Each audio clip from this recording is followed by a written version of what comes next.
During consultation मेरे gynaecomastia patient की बिल्कुल सर्जरी कराना चाहते थे, लेकिन वो बहुत ज़्यादा वरीड थे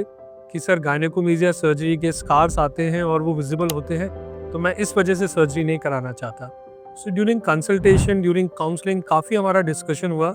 जिसमें हमने उन्हें काफ़ी चीज़ें बताई कि क्या फैक्टर्स होते हैं जिसकी वजह से गायनेकोमेस्टिया सर्जरी का स्कार जो होता है वो ज़्यादा हो सकता है, क्या फैक्टर्स होते हैं, क्या क्या हम कर सकते हैं पोस्ट ऑपरेटिव पीरियड में जिससे कि गायनेकोमेस्टिया सर्जरी का स्कार हम मिनिमाइज कर सकते हैं। जो बेसिक डिस्कशन था वो डेफिनेटली स्कार्स के अराउंड ही था और उनका मेन कंसर्न भी वही था कि स्कार कैसे होंगे, क्या होगा। देखिए, गायनेकोमेस्टिया जो सर्जरी है उसका एम ही ये होता है कि हमें आपको एक फ्लैट चेस्ट देनी है, एक मैस्कुलाइन चेस्ट देनी है विद मिनिमल और नो स्कारिंग। अब मिनिमल एंड नो स्कारिंग कैसे होती है, उसके लिए ज़रूरी है कि आपके जो सर्जन हो, जो प्लास्टिक सर्जन हो, वो एक्सपीरियंस्ड हो, वो रेगुलरली गायनेकोमेस्टिया की सर्जरी कर रहे हों और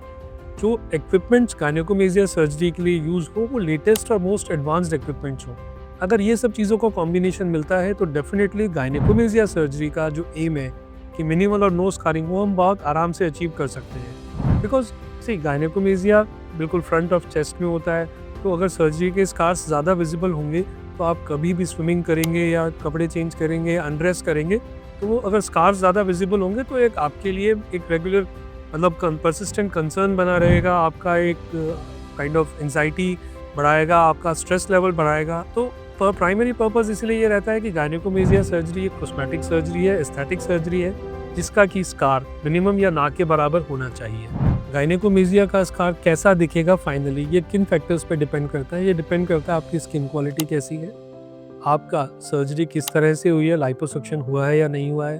देन आपका जो इंसिजन है, जो कट है, वो कहाँ पे दिया गया है गायनेकोमेस्टिया सर्जरी के दौरान, and then last but not the least कि क्या सूचर्स और किस टाइप के सूचर्स और किस टाइप के स्टिचेस किस टेक्निक से अप्लाई किए गए हैं, जो कि स्कार डिसाइड करते हैं गायनेकोमेस्टिया सर्जरी में। सो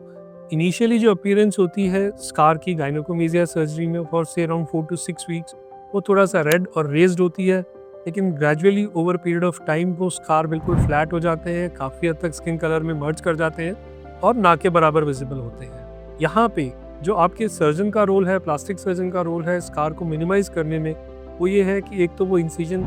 ऐसे एरियाज में लगाते हैं जो कि सामने से विजिबल नहीं होते हैं और बहुत छोटे छोटे कट्स होते हैं 2 mm 3 mm के, जिनसे कि लाइपोसक्शन कर दिया जाता है और वो कट्स बाद में विजिबल नहीं होते हैं। देन लाइपोसक्शन के बाद जो ग्लैंड रिमूव करने के लिए भी इंसिजन दिया जाता है, वो ऐसे कैमोफ्लेज वाले एरिया में दिया जाता है जहाँ पे कि 2 टाइप के स्किन कलर मर्ज कर रहे होते हैं, जिससे कि जो शेप है निपल की वो भी मेंटेन रहे और स्कार भी फ्यूचर में ना के बराबर हो। देन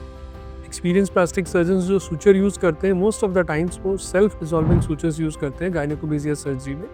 जो कि बाहर स्किन पे नहीं लगाने पड़ते हैं और ना उन्हें रिमूव करना पड़ता है और ना वो सर्जरी के बाद दिखाई देते हैं। उनका एक और एडेड एडवांटेज भी ये होता है कि उन सूचर्स का जो स्कार होता है वो मिनिमल होता है और ना के बराबर हो। ये तो फैक्टर्स होते हैं जो डॉक्टर के पार्ट पे होते हैं, जो डिसाइड करते हैं कि स्कार कैसे कम होगा।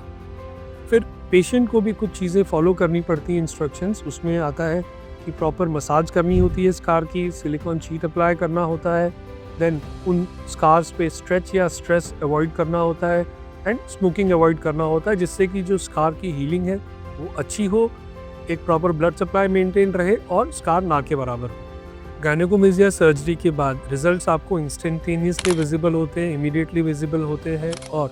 ग्रेजुअली विद टाइम से ओवर इनिशियल 2 to 3 मंथ्स आपको और अच्छा फील होता है कि जो चेस्ट है वो फ्लैट है और बिल्कुल नॉर्मलाइज होती जा रही है। उसके साथ साथ ग्रेजुअली जो स्कार्स है गायनेकोमेस्टिया सर्जरी के, वो भी टाइम के साथ साथ फेड होते हैं। जैसे इंस्ट्रक्शंस आपको आपके प्लास्टिक सर्जन ने दी है पोस्ट सर्जरी,